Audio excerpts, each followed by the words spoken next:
السلام علیکم۔ آپ دیکھ رہے ہیں میرا یوٹیوب چینل اور میں ہوں آپ کا ہوسٹ اور آپ کا دوست۔ جیسا کہ آپ کو پتہ ہے کہ میں آپ کے لیے ڈیلی بنیاد پر خبریں وغیرہ لاتا رہتا ہوں، اسی طرح آج بھی خبروں کا سلسلہ شروع کرتے ہوئے کچھ خبریں آپ کی نظر کروں گا۔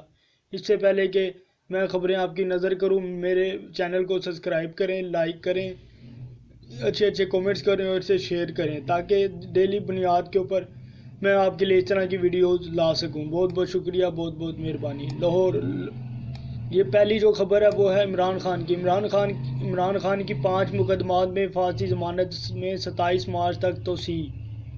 لاہور ہائی کورٹ نے چیئرمین تحریک انصاف عمران خان کی 5 مقدمات میں فاسدی ضمانت میں 27 مارچ تک توسیع کر دی۔ چیئرمین تحریک انصاف عمران خان سماعت کے لیے ہائی کورٹ میں پیش ہوئے۔ جسٹس طارق سلیم شیخ اور جسٹس انور حسین پر مشتمل 2 رکنی بینچ نے عمران خان کی حفاظتی ضمانت کی درخواست کی رجسٹرار آفس کے اعتراض کے ساتھ سماعت کی۔ عمران خان نے اسلام آباد میں درج مقدمات میں حفاظتی ضمانت کی درخواست کی۔ رجسٹرار آفس نے اعتراض کیا کہ عمران خان ان مقدمات میں پہلے حفاظتی ضمانت لے چکے ہیں۔ وکیل عمران خان نے دلائل دیتے ہوئے کہا کہ ہم پیش ہونا چاہتے ہیں، ہماری بدنیتی کہیں بھی نہیں ہے۔ عمران خان کی شدید سیکیورٹی خدشات ہیں۔ عمران خان نے روسٹر پر آ کر کہا، جب میں 18 مارچ کو اسلام آباد گیا تو پتھراؤ اور شیلنگ کی گئی، میری زندگی خطرے میں تھی، تمام کوششوں کے باوجود میں متعلقہ عدالت نہیں پہنچ سکا، میرے اوپر دہشت گردی کے 40 کیسز ہیں۔ سرکاری وکیل نے اعتراض کیا کہ عمران خان کو لاہور ہائی کورٹ کے بجائے اسلام آباد کی عدالت میں جانا چاہیے۔ عدالت نے عمران خان کی درخواست پر رجسٹرار آفس کا اعتراض ختم کر دیا۔ عمران خان کے وکیل نے کہا کہ 27 کو عمران خان نے دیگر کیسز میں اسلام آباد پیش ہونا ہے، یہ عدالت 27 مارچ تک حفاظتی ضمانت منظور کرے۔ جسٹس طارق سلیم شیخ نے عمران خان کے وکیل کو بیان حلفی جمع کرانے کی ہدایت کرتے ہوئے کہا کہ آپ بیان حلفی دیں کہ آپ اسلام آباد عدالت میں گئے اور درخواستیں دائر کی۔ درخواستیں دائر ہوئی تھیں مگر اندر جانے نہیں دیا گیا۔ آپ کی درخواستیں انسداد دہشت گردی عدالت اسلام آباد میں زیر التوا ہیں۔ آپ کے بیان حلفی کو ریکارڈ کا حصہ بنائیں گے۔ ہم چاہتے ہیں کہ آپ لکھ کر دیں، اس پر عمل درآمد ہو۔ لاہور ہائی کورٹ نے عمران خان کو بیان حلفی جمع کرانے کا حکم دیتے ہوئے حفاظتی ضمانت میں 27 مارچ تک توسیع کر دی اور اسی تاریخ کو متعلقہ عدالت سے رجوع کرنے کی ہدایت بھی کی۔ عمران خان کے وکیل نے بیان حلفی تیار کر لیا، جس کے متن کے مطابق عمران خان کی ضمانت قابل عرض گرفتاری کی درخواست انسداد دہشت گردی عدالت اسلام آباد میں دائر کی جا چکی ہے۔ امن و امان کی صورتحال کے باعث عمران خان کمرہ عدالت نہیں جا سکے۔ ہم نے 18 مارچ کو ضمانتوں کے لیے انسداد دہشت گردی عدالت سے رجوع کر لیا تھا۔ یہ تھی جی پہلی خبر، اور اس کے بعد اگلی خبر شامل کرتے چلیں۔ اگلی خبر ہے جی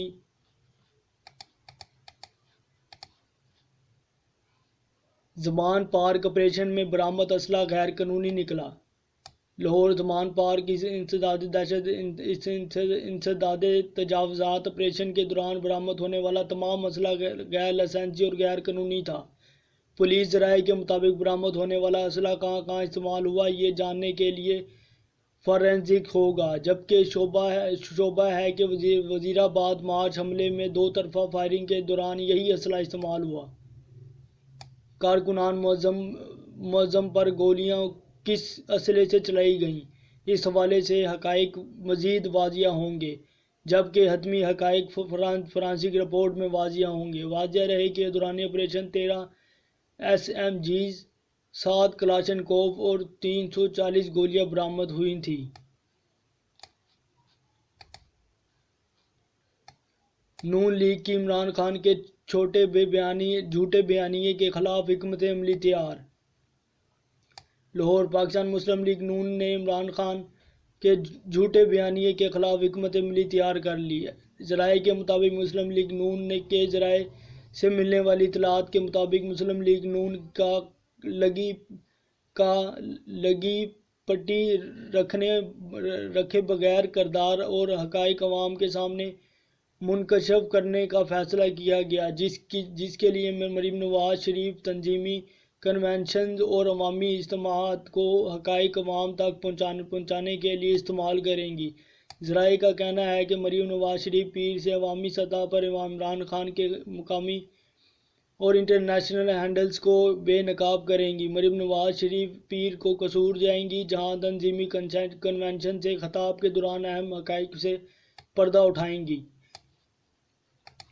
اس کے ساتھ ہی اگلی خبر شامل کرتے چلیں۔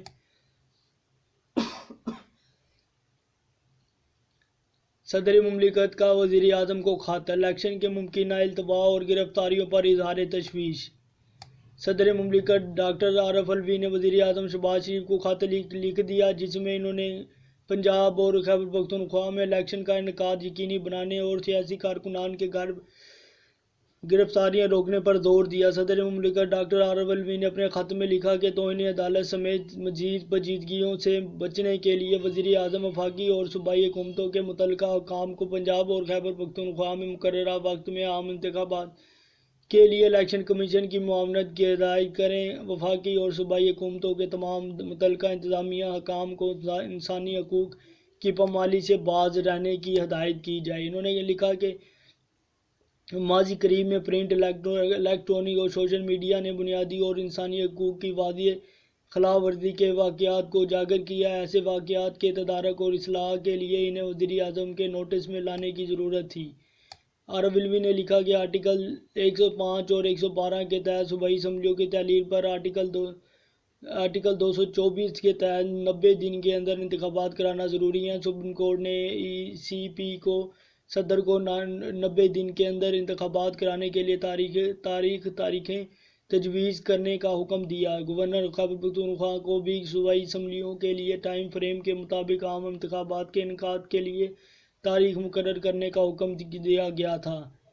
انہوں نے لکھا کہ لگتا ہے کہ پنجاب اور خیبر پختونخوا میں وفاقی اور نگران حکومتوں نے متعلقہ محکموں کے سربراہان کو عام انتخابات کے انعقاد کے لیے ضروری تعاون فراہم کرنے سے معذرت ظاہر کرنے کا کہا۔ آئین کے تحت وفاقی اور صوبائی ایگزیکٹو اتھارٹیز کا فرض ہے کہ وہ کمشنر اور الیکشن کمیشن کو ان کے فرائض کی انجام دہی میں مدد کریں۔ میری رائے میں ایگزیکٹو اتھارٹیز اور سرکاری محکموں نے آئین کی کھلم کھلا خلاف ورزی کی ہے۔ صدر مملکت نے لکھا کہ ای سی پی نے 30 اپریل کو پنجاب میں عام انتخابات کے انعقاد کے لیے اعلان پر عمل نہیں کیا۔ سپریم کورٹ کے حکم کی کھلم کھلا خلاف ورزی کی۔ ای سی پی نے پنجاب اور خیبر پختونخوا کی صوبائی اسمبلیوں کے انتخابات کے انعقاد کے لیے 8 اکتوبر کی تاریخ کا اعلان کیا۔ تشویشناک بات ہے کہ وزیر اعظم کی جانب سے آرٹیکل 46 اور رولز آف بزنس کے تحت صدر کے ساتھ کوئی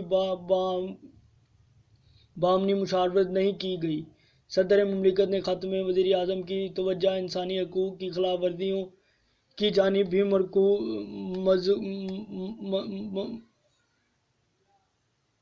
مبذول کروائی۔ اس کے بعد چلتے ہیں اگلی خبر کی طرف۔ راہداری ریمانڈ منظور، کوئٹہ پولیس حسان نیازی کو اسلام آباد لے کر روانہ۔ اسلام آباد پی ٹی اے رہنما حسان نیازی کو ایک روزہ راہداری ریمانڈ پر کوئٹہ پولیس کے حوالے کر دیا گیا۔ کوئٹہ پولیس نے انہیں لے کر بلوچستان روانہ ہوگی۔ ذرائع کے مطابق کوئٹہ پولیس حسان نیازی کی گرفتاری کے لیے ڈسٹرکٹ اینڈ سیشن کورٹس اسلام آباد پہنچی۔ جوڈیشل مجسٹریٹ عباس شاہ نے حسان نیازی کی طلبی کا کاروبار جاری کیا۔ بعد ازاں حسان نیازی کو عدالت میں پیش کیا گیا۔ کوئٹہ پولیس نے عدالت سے حسان نیازی کو حوالے کرنے کے لیے ایک روزہ جسمانی راہداری ریمانڈ کی درخواست کی، جسے جوڈیشل مجسٹریٹ نے منظور کرتے ہوئے حسان نیازی کو کوئٹہ پولیس کے حوالے کر دیا۔ کوئٹہ پولیس حسان نیازی کو لے کر بلوچستان روانہ ہو گئی۔ عدالت نے کہا کہ کوئٹہ پولیس نے راہداری ریمانڈ کی استدعا کی۔ حسان نیازی کے ایک روزہ جسمانی ریمانڈ کو منظور کیا جاتا ہے۔ تفتیشی افسر حسن خان نیازی کو متعلقہ عدالت میں 25 مارچ کو پیش کرے۔ واضح رہے کہ حسان نیازی کے راہداری ریمانڈ کے لیے کوئٹہ پولیس آج اسلام آباد کچہری پہنچی تھی۔ 18 مارچ کو حسان نیازی حسان خان نیازی کے خلاف تھانہ ایئرپورٹ کوئٹہ میں مقدمہ درج کیا گیا۔ ان پر پولیس کو دھمکیاں دینے، اسلحہ رکھنے، بیریئرز توڑنے اور توڑ پھوڑ اور سرکار میں مداخلت کے الزامات عائد کیے گئے تھے۔ اس کے ساتھ ہی اگلی خبر آپ کے ساتھ جو ہے وہ اس کے ساتھ ہی اپنے میزبان کو دیجیے اجازت اور ملتے ہیں انشاءاللہ اگلی ویڈیو کے اندر۔ اسی طرح میری ویڈیو میرے یوٹیوب چینل کو دیکھتے رہیں، اسے لائک کریں، کمنٹ کریں اور اپنی رائے کا اظہار کریں۔ ملتے ہیں انشاءاللہ اگلی ویڈیو کے اندر۔ بہت بہت شکریہ، بہت بہت مہربانی۔ اللہ حافظ، اللہ نے